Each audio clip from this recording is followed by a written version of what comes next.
Hello, everyone. Thanks for joining this session. My name is Fyodor. I'm honored to be a member of the review board. And I'd like to introduce our next speaker, Frankie Sagerman, who'll be speaking about disinformation campaigns 2.0 with focus on Asia Pacific. So Frankie used to do similar research on NATO, so I believe it would be very exciting and interesting. So let's welcome Frankie.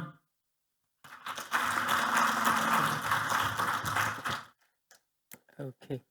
Good afternoon. My name is Frankie Sagerman. I worked with NATO for more than 30 years in different capacities. More recently, the head of social media, so being responsible for the output communications, and then moved more to head of digital insights and the last period in the information environment analysis team. And that's what I want to talk to you about. What is disinformation to start with, so that we all understand what we're talking about. Disinformation is actually a deliberate, distorted information that is secretly leaked into the communication process in order to deceive and manipulate. So this is actually a defected KGB officer who explained this, that Russia has already been doing this for quite a number of years. This was the 1980s when they had the Operation Infection, which was actually trying to tell to people that the AIDS virus was something that was leaked by the Pentagon. This is the 1980s, so before social media, before the rise of the internet, they were already very active. These KGB officers also were responsible for, during 25% of their time, they had to produce disinformation stories. So imagine 15,000 of these officers producing disinformation stories on a continuous basis. Now, we also have to know what disinformation is not. So it's not what you don't like something, or where you disagree with something, or where you say, well, this is information which is uncomfortable for me. This is not disinformation. So this is not what I'm going to tackle today. It's really purposely, deliberately information which is pushed out there. The World Economic Forum has ranked disinformation and misinformation as the top global risk for the coming 2 years, even higher than weather events and armed control conflicts in the world. So this is how important even the World Economic Forum is seeing this. And it's also important to know the difference between disinformation, where parents tell you it's from Santa Claus, this is deliberately misleading, and what we call misinformation. So somebody else ignorantly spreading that same information, thinking that it is true. So very important for you to realize as well. And then finally, in my title, you also saw the word FIMI, which is foreign information manipulation and interference. So these are actually foreign states trying to interfere in the processes of your country or of different countries. So what is foreign information manipulation and interference? So mostly non-illegal activities, so that they can't be caught doing something illegal, so they can continue doing whatever they want. Then you also, the clicker isn't working. Then we see that these are deliberate patterns of behavior, which we see, and also content that threatens or potentially impacts the values and procedures of political processes. That is also important to know. These efforts are manipulative, intentional, and coordinated by these state actors. And not all disinformation is FIMI, and FIMI is not only disinformation. There is a slight nuance there. And the European External Action System has tried to visualize the sort of network behind it, where you have the different actors, the Chinese actors are in blue, the Russian actors are in red, and also some of the attempts that they do, like doppelganger, which I'll show you later, they try to make a visualization of that. The red nodes are attributed to Russia, and the bigger the node, the more frequency of involvement in disinformation attempts. It's also important to know the difference between official accounts, like the Ministry of Foreign Affairs, the Ministry of Defense, so accounts you can attribute to somebody, and the non-attributable accounts. So this is somebody faking that they're somebody else and trying to hide that they're a state actor. So this is an example again of the Russian layout, where you have the official state channels at the top, then the state-controlled media, and then underneath it gets more murky, and you have state-linked channels, but also state-aligned channels, which are more difficult to identify. So Joe the carpenter from Texas is probably Vladimir somewhere in Moscow trying to push out disinformation efforts. So what is the methodology to actually look at disinformation or try to detect disinformation? So the first part, this model was developed by James Pammond from the Lund University in Sweden. So it's called the ABCD model, and you're looking for actors. So what are these actors actually, who is actually doing something? Are these nation states behind it? Are these commercial actors doing something, political groups? So first you identify the actors. And then you're looking at what are they exactly doing? Are they creating fake personas? Do they do coordinated posting? Is it manipulated media? So looking at the behavior online, are they creating memes and videos? And then the content is actually what you would encounter on a day-to-day basis. Again, the content could be political narratives, could be supposedly hacked documents, not always real hacked documents, could be scams, could be fraud. So the ABC model is so the who, the what, and how they're doing it. And then finally, he added 2 more letters lately, meaning the D for distribution, means where is that content actually distributed? Is it only on social media? Is it on website? Is it on fake websites? And finally, the E for effect. And the effect is something which is very difficult to measure. For a commercial company, this could be your sales figure that goes up and down.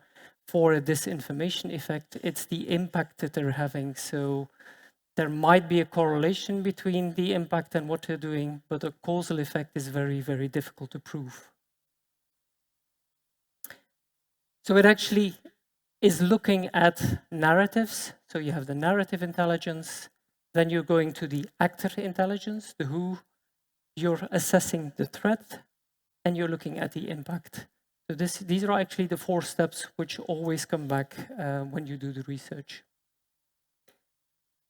Over the last years, we've seen that social media channels that initially were created to do good things, share your photos, share information with colleagues, the waters have become murkier and murkier. So it's being used more and more by threat actors. It's no longer the nice place it used to be. And more Americans are also turning to these social media channels like TikTok for their news. So instead of going to a news outlet, they're just looking up news through TikTok. And if you see that it's this or these are the places where it's most difficult to detect disinformation, then you can see how impactful it can be. Because if people are unaware that they're looking at disinformation, they just start believing everything. Now, what are recurring patterns that you will always see when you do your research? So the state actors are looking for existing cracks in the system or in the environment that they can exploit. They then create a big lie, something you wouldn't even believe, like Zelensky's wife bought jewels from Cartier in Paris. And then they wrap that lie around the kernel of truth. The idea was Zelensky's wife was in Paris, but she didn't buy the jewels. So part of the story is always true in the stories they create. Then they try and conceal their hand. So they're not posting this from the official channels, but they create fake personas, they make other people post it. And if they are successful, they find what we call a useful idiot who's broadcasting this message everywhere and saying, look what I found, or look what is true. And then finally, if they're caught, it's the same pattern always. It's deny, distract, start talking about something different, or distort the message completely. And also playing the long game. And with the long game, I mean years and years and years. I know a lot of people who are doing research on disinformation just prior to elections, maybe a month before. I can tell you, you're already too late by that time. This process has gone on for months or years before the election starts to try and influence people, because it always takes a very long time to change people's attitudes, perceptions, and that's why they play the long game. So a couple of examples for you. The first one I wanted to show is Doppelganger. You probably heard about it. What they're actually doing is creating copies of existing websites. So a good example here is The Guardian. If you look at the URL, you can see that there is a slight difference. Instead of guardian.com, it says guardian.co.com. Now the clever part is all the orange parts, if you click on them, you will go to the page of The Guardian. So you won't go to a fake story. The blue part is where the fake story is inserted on that website. And then what the second phase, what they do is they will advertise that story through Facebook advertisement, Twitter advertisement. This particular story had more than $100,000 of advertising behind it. So it's not small amounts of money, it's a lot of money behind it. And even NATO was a victim of that. So this is the official NATO website. Again, if you look at the URL, this is the other URL, there is the slight change in it. The layout is completely the same, but the story, the article itself, all of a sudden there is a change. And if you're not careful, you might think that this is an official story. Just to also tell you, the second story, the Doppelganger story, had during that time more clicks than a normal story. So they were quite successful in pushing that story out. Another part that they're using is what is called pink slime websites. So these are websites that look genuine, but actually they're not news websites. So the Miami Chronicle, Boston Times, New York Daily, these websites are not genuine news websites. They look genuine, but they just are used to whitewash the information that people think I saw it on a news website, but they're not a news website. And even China is copying the playbook of Russia. So what the examples are Paperwall and Glassbridge. You probably heard about these as well. So again, the same story, websites created by China to actually mimic official news outlets. A couple of examples there, the Eiffel Post, the Sevilla Times in Spain. These are not official news outlets. They are again used to whitewash the information that people think this looks like an official website. I'm going to share that story. And these Chinese websites were not created the last couple of months. Again, if you look back when the domains were registered, it goes back to 2019. Websites in Japan, Korea, UK, Latin America. So it's global that these websites have been created for a global audience. Now, fact-checking, that's another part where they try to influence the process. We all have seen these organizations that do fact-checking online. So you have factcheck.org, US versus Disinfo are good examples. You have stopfake.org. So these are people actually doing fact-checking to see if stories are right or not. There are tools online as well that can provide you the information. Now, what Russia is also doing, they're creating their own website saying waronfakes.com. This is again, used to actually spread disinformation instead of saying this is disinformation. Again, if you're not careful, you might think this is a genuine website. I'll see if the story is true or not. So it always is a little bit covered. They cover their tracks very carefully. And these fact checkers, these people who are actually doing the fact checking live to see whether it's not correct or not, are being bombarded by messages. That effort was called Operation Overload, where they actually sent hundreds and hundreds of emails to these fact checkers saying there is graffiti in there. They created fake news pages saying, look, it's already in the Frankfurter Allgemeine. That graffiti was not there. So these people are spending their time trying to look at these stories and do not have sufficient time to look at other themes and topics. So all these stories, these fake stories, you had them about graffiti in France, you had them about the war in Ukraine, so they different themes, different topics, just to keep the fact checkers busy that they can't do anything else. And then lately, what they also managed to do was affecting the AI models, where you would go like, that's almost not possible. Well, the Pravda network managed to infiltrate, retrieve data of AI chatbots. They published false claims, so affecting the response of the AI models, and were distorting how the LLMs process the news and information. And that content, that fake content, is now incorporated in the replies of your Western AI systems. So if you use ChatGPT and the response you get might be disinformation just as a result of this. Again, you cannot do this with small amounts of data. This was actually a big effort. So 150 domains, 207 different narratives, close to 50 countries where they try to inject that data, and 3.6 million articles that were published every year to try and impact. So yes, large language models, but if you push 3.6 million articles in there, you start to get an impact. They also push these messages on 4 major social media platforms and into up to 46 plus languages. So this is how wide that effort was and how impactful it was and how successful it was. So let me show you a couple of the case studies. So again, this is a NATO case study. NATO uploaded a video on the war in Ukraine. All of a sudden, we saw a message saying NATO took down this video because it had a SS insignia, Nazi insignia on one of the soldiers' uniforms. When we zoomed in on it, it was clear that this was a photoshopped image. But you can see that this effort is done in different languages. So it's in Russian, it's in Spanish, it's in Dutch, it's in German. It's a coordinated effort, which is then sort of supported by the Russian embassy in South Africa, saying, see, everybody else is posting it, it's probably true.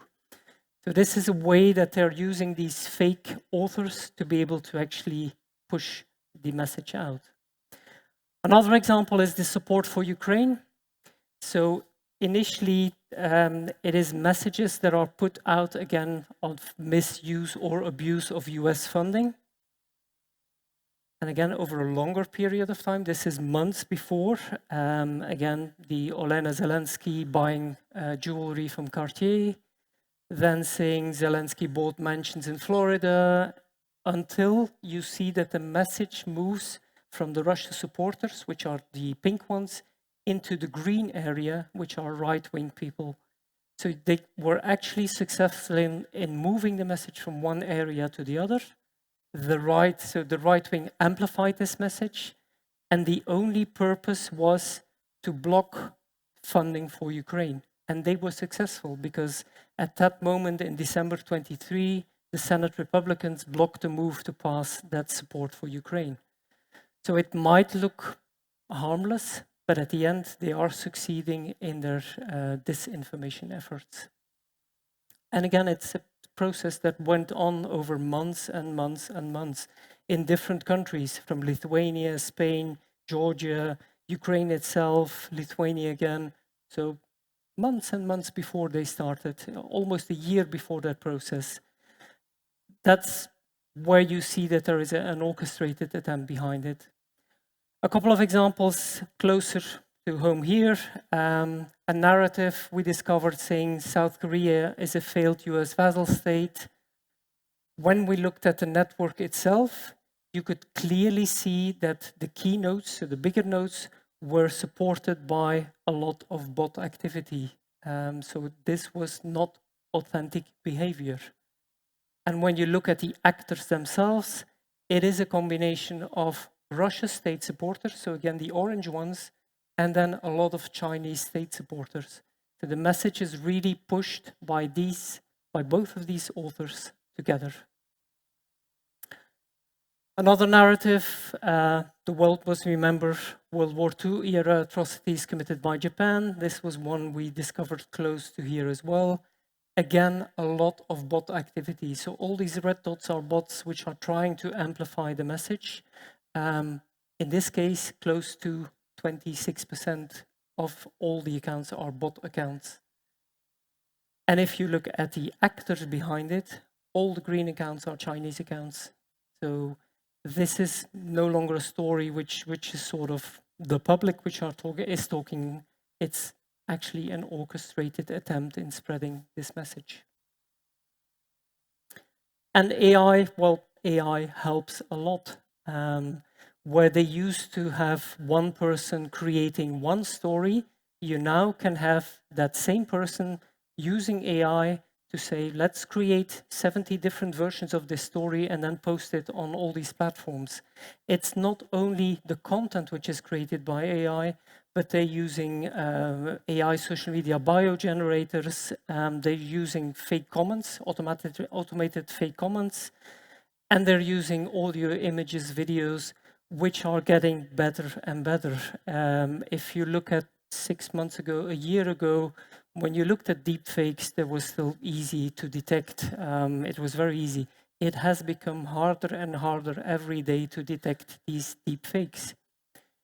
And imagine if they start doing this with real life things that happen. Everybody remembers the discussion that happened in the White House between President Trump and President Zelensky. Well, it is very easy in half an hour to create these kind of videos, which all of a sudden have a completely different visualization of what happened there. So imagine if they can do that with whatever story or whatever narrative out there, protests that are happening, they can just fake the image, the real life news image, to show something else. They can maybe show images of explosions. So AI helps them a lot. And what I would also like to point out as a final thing is that that digital part is moving into what is called hybrid threats or hybrid warfare. So here we are no longer talking about solely disinformation, but also sabotage, cyber attacks, attempts to undermine the democracy. And I'll show you a couple of examples over the last years. So for example, in France, France said that they would send troops to Ukraine. And all of a sudden there were 5 coffins with French flags draped over it underneath the Eiffel Tower. These people were recruited through Telegram channels. They told them, well, if you do this, we will pay you $100 in Bitcoin and send us a picture when you've did it. A similar attempt happened recently in Belgium, where a journalist pretended to be an anti-NATO person, and he said he wanted to do activities against NATO. He was sent a bunch of stickers, anti-NATO stickers, which he had to glue around the European Parliament and just send an image of them. And then he was paid, it was about $40, $50 in Bitcoin as well. So this is how they're recruiting people from the digital world into real life examples. We can see election interference, but even worse, we can see that they're trying to sabotage European railways. We see cyber attacks happening on hospitals. So all of these had Russian actors behind it. We see in Poland fires so warehouses that were put on fire, pharmaceutical companies that were put on fire, all with a strong link to Russia. More examples, election interference in Bosnia, Moldova, Georgia, GPS jamming in Estonia. So the Baltics, very close to Russia. A lot of planes were diverted because the GPSs were jammed by Russia as well. So again, it is not really a digital attempt, but it's part of the attempt as well.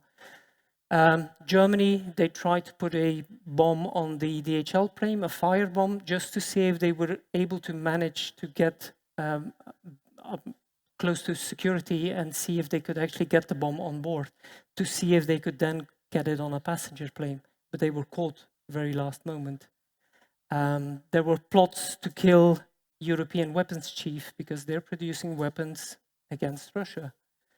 And then what you might think like climate activists spray into the exhaust pipes of cars. Again, that was a Russian attempt that was done. So it's trying to destabilize countries completely in different ways and trying people who want to do something for the war in Ukraine or want to help, they're being threatened as well. And these attempts have been happening all over the place. So it's throughout Europe that you can see them, from vandalism to sabotage to arson to underwater infrastructures that are being threatened. It's getting more and more aggressive. So to conclude, there are three things I want you to take away from the presentation. First is we have to make people more aware of this. So people need to be aware that there are state actors behind the disinformation attempts, that they're actually purposely trying to mislead you and trying to impact the democratic processes. So especially around elections, you will see an increase of these posts, but it's not necessarily during those elections that we're seeing these. The second part is the behavior, and that is your behavior. I know a lot of people, when they see a story, they just want to be the first to put it on their social media channels. Well, take some time to check, is this a real story? Check the news outlets and don't just check social media channels. See if this story is also being produced by journalists, reputable journalists, and maybe only then share the story on your social media channels. It is just a change of behavior. Also, in certain countries like Finland, children are being taught in school how they can detect disinformation.